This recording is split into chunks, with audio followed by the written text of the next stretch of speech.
Welcome to our last sort of section on results or analyses. I'll be using those interchangeably.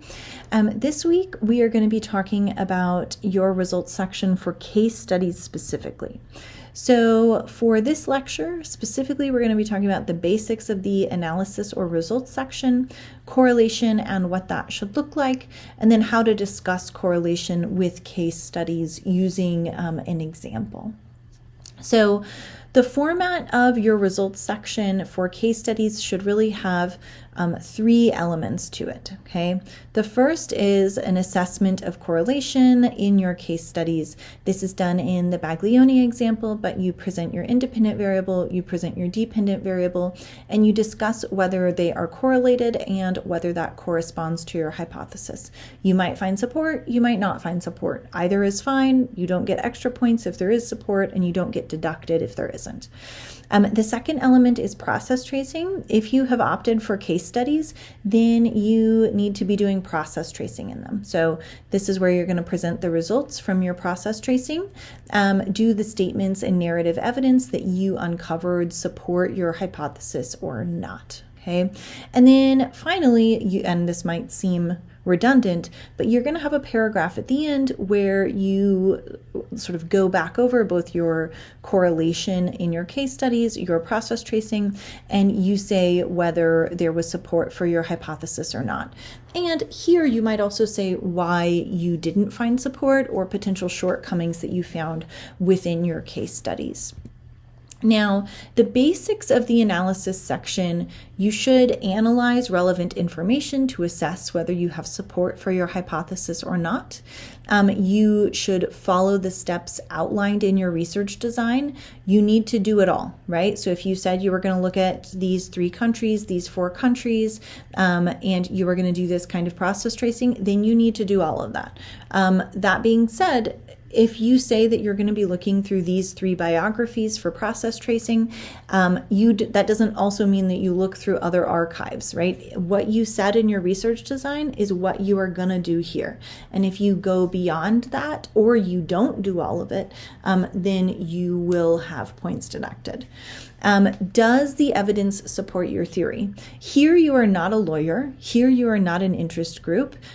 Here you are not arguing for a specific position. You are really just assessing based off of the evidence from your case studies, from your process tracing, whether you have evidence to support the hypothesis or not. That's all you're doing. Okay. As Baglioni says, you're not an advocate for a position. You're not trying to prove anything, but you're an investigator in search of knowledge. And here you can be quite clear, I did find support or I didn't find support. Now, in this analysis section, you're only discussing information that is going to help you test your hypothesis. And you have to have clear statements about whether your hypothesis is supported or not. I'm going to show you an example at the end of what a bad results or analysis section would look like, and it's a bit waffly. That being said, there are situations in which you might find correlation in your case studies, but no support in your process tracing, or alternatively, no correlation in your case studies, but support in your process tracing. And in those situations, we call that mixed support. Okay, in those situations, we call it mixed support. And you just say, I have support in assessing my case studies, but I don't have support in my process tracing, or I have support in my process tracing, but not in my case studies themselves. Okay. Now, there are really 2 tasks here that you are going to be doing. The first is assessing whether and how your independent and dependent variables correlate with one another. And I'm going to show you an example at the end of what a successful one looks like, but here you will present the value of the independent variable and the value or values of the dependent variable, and you'll assess whether and how both variables correlate. Okay. The second task is you are going to be performing process tracing. This is where you tell me, in this instance, because I'm the reader, what your search for relevant narrative evidence found, what you unearthed. Do the available statements that you found really support your claim that X causes Y or not? Now, to be clear, when you are looking at the assessing whether your case studies are correlated or not, be careful about language, because this is not saying that there is causation. Your process tracing is telling you that there's causation, but you're assessing just the case studies and their values along the different variables you chose. That is not causal. That is not causal, and so you should not use causal language in this section, okay? You can say they're associated or they're correlated, but you cannot say that there is a causal connection here, okay? The same cannot be said for process tracing. This is causal language, and so if you find support with process tracing, you can say that there is a causal connection between X and Y. Now, when we are looking at that first task, whether there is correlation, right, the first thing you want to do is tell us the values of your independent variable.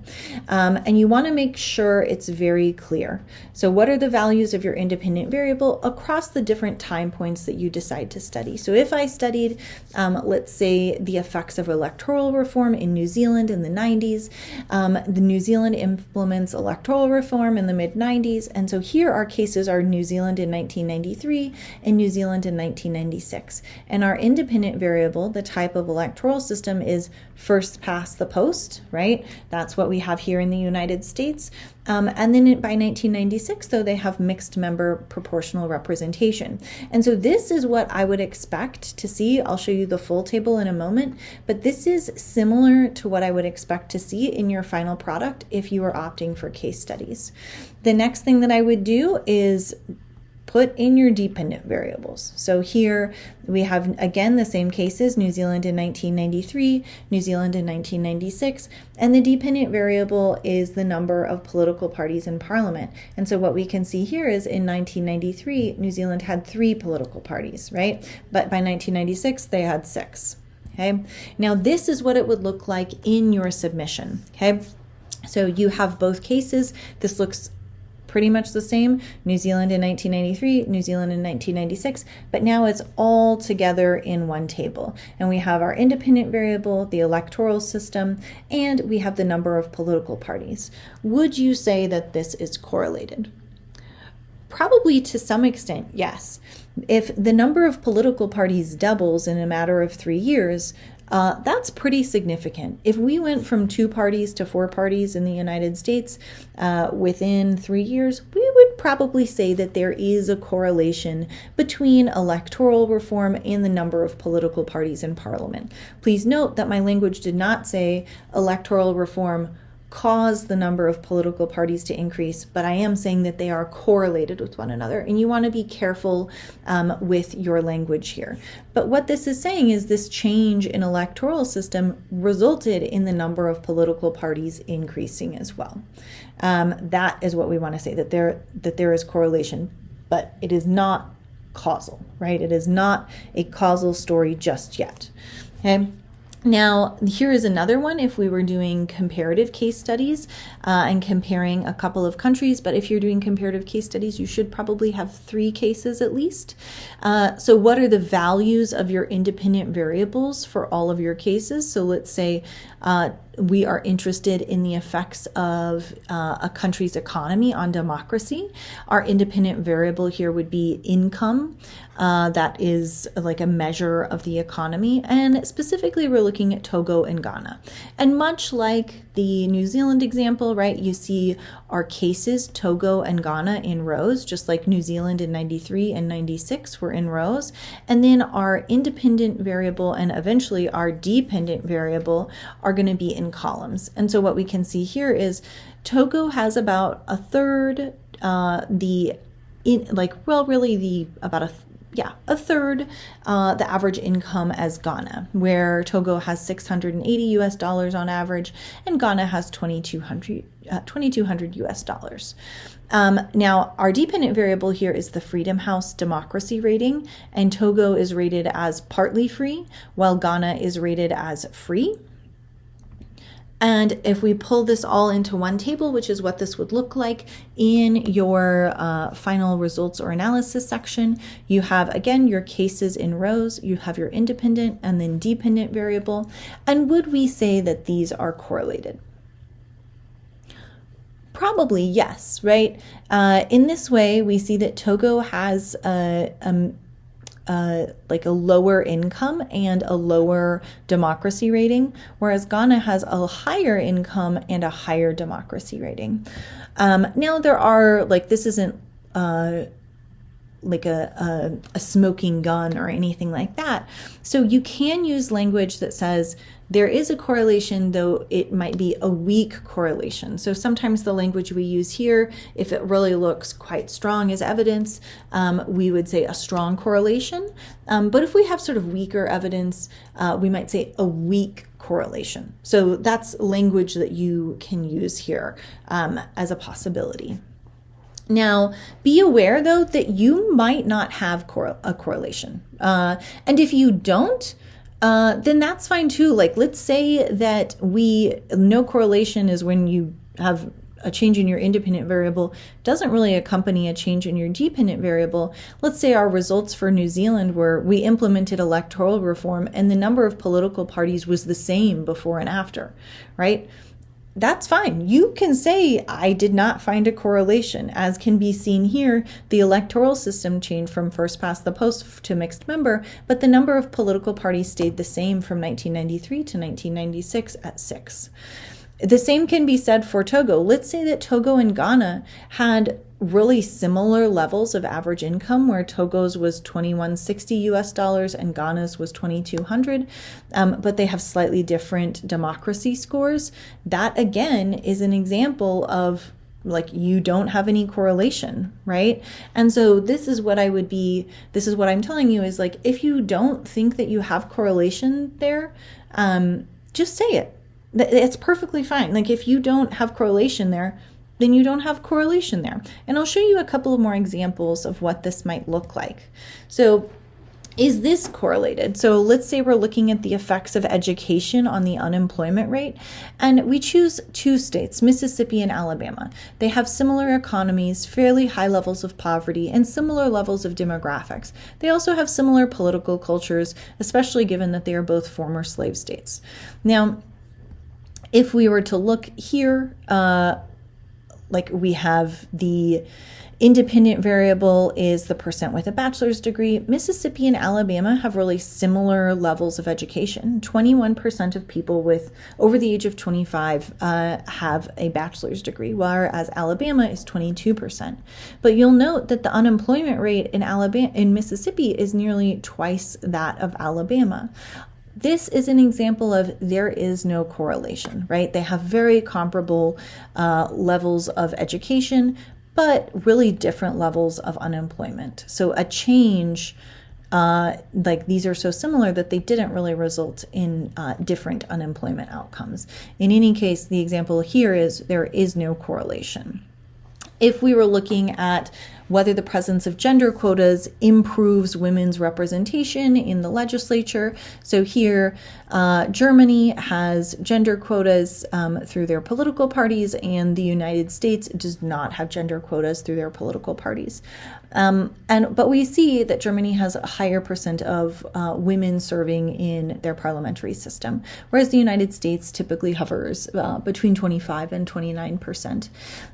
In any case, though, here, this does look like there is a correlation between gender quotas and gender representation. It might be a bit weaker, but we can see that gender quotas improved women's representation in the legislature by about 8 percentage points.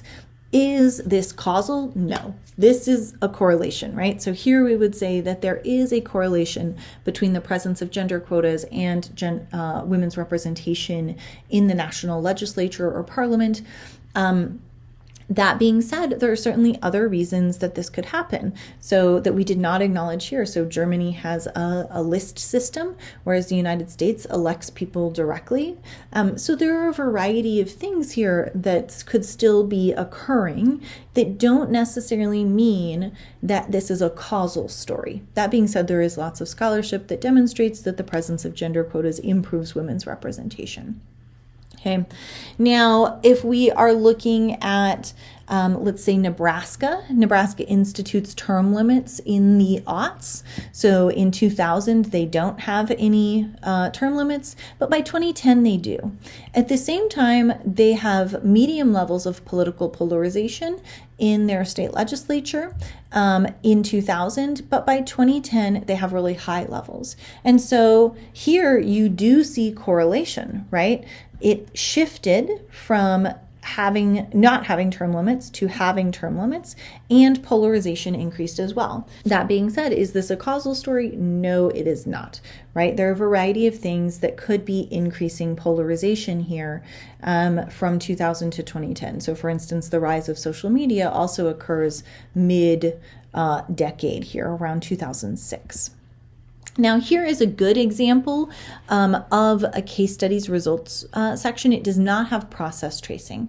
So it says, first, I'm going to present the data on the NCAA rankings for week 15 in the 2019 season, as can be seen in table 1. So just a quick note, you will need to include a table with your results in it in your results or analysis section. And then you want to discuss what is in the table in paragraph form. By the end of the season, Oklahoma State was ranked 25th. In contrast, the University of Oklahoma was ranked 3rd. So here, the author is discussing the independent variable. The author is discussing the independent variable. Next, we shift over into the discussion of the dependent variable. So second, I turn to examining applications in 2020. For Oklahoma State, applications were up 1 percentage point. In contrast, the University of Oklahoma's applications were down 2 percentage points. While these are relatively small shifts in applications, they are more than what either university had experienced in the last 5 years, as applications had been stable up until this point. So what this article is examining, or what this piece is examining, is something called the Flutie effect, the extent to which improvements in NCAA rankings affect the number of college applicants. Now, here, the author has done a really good job of describing both the independent and dependent variable in the table here, right? Next up, we are turning to the discussion about whether it supports their hypothesis or not. Ultimately, there is variation in both my independent and dependent variables, though I will note the variation in my dependent variable is more minimal. Still, the results in Table 1 seem to run counter to my expectations that higher rankings for the university's football team would lead to an increase in the number of applications at that school. Specifically, Oklahoma State had a worse football team, but had an increase in applications, so this is counter to their expectations. By contrast, the University of Oklahoma had a much higher ranking of their football team. Remember, they were 3rd, but they had declining applicants. This means that there is a correlation, but in the opposite direction from what I expected, with worse performance being associated with more applications. Thus, I find no support for my hypothesis, meaning there is not much evidence that the performance of the football teams affects the number of applicants to universities. Now, be aware, this does not have process tracing in it, right? This submission here does not have process tracing in it. Now, this is a really nice one because, look, it walked us through first the values of the independent variable, the NCAA ranking, the values of the dependent variable, percent change in applications, and then it sort of thinks about them and discusses the results like, hey, look, this is what Oklahoma State looked like, this is what the University of Oklahoma looked like, and this is how these results don't end up supporting my hypothesis. And this is a perfectly good submission. Now, here's an example of what I don't want to see. The numbers for my dependent and independent variables are in Table 1. That is not enough information. You need to say far, far more than that. They are different across the two universities. again, you need to be saying what the values of one of your cases, in this case Oklahoma State, are versus Oklahoma. While they don't necessarily support my hypothesis, they don't reject it either. You can't say that. You can say mixed support, that you have mixed support for a hypothesis, but in this case, you find no support for your hypothesis. This means that there might be some evidence that the Flutie effect occurs in some situations. Don't do this. This is a bad submission, okay? You need to be quite clear about what is in the table, whether there is correlation between your independent and dependent variables, and whether that then provides support for your hypothesis. Now, to be clear, we're going to be talking about quantitative analyses sections next week, but for case studies, the heavy lift is the writing. So if you are doing a quantitative case study, a quantitative analysis, that submission is going to be a bit short. It could be a page, 2 pages, not super long, but for case studies, for this submission, you will be having to do more writing, okay? It needs to be quite detailed, particularly when you incorporate the process trace. What we covered this time was the basics of the analysis section, as well as correlation and what that looks like. And then we also talked about how to discuss correlation with case studies using a couple of examples. Now, the next part of the lectures for this week are about process tracing. But if you have any questions, please let me know.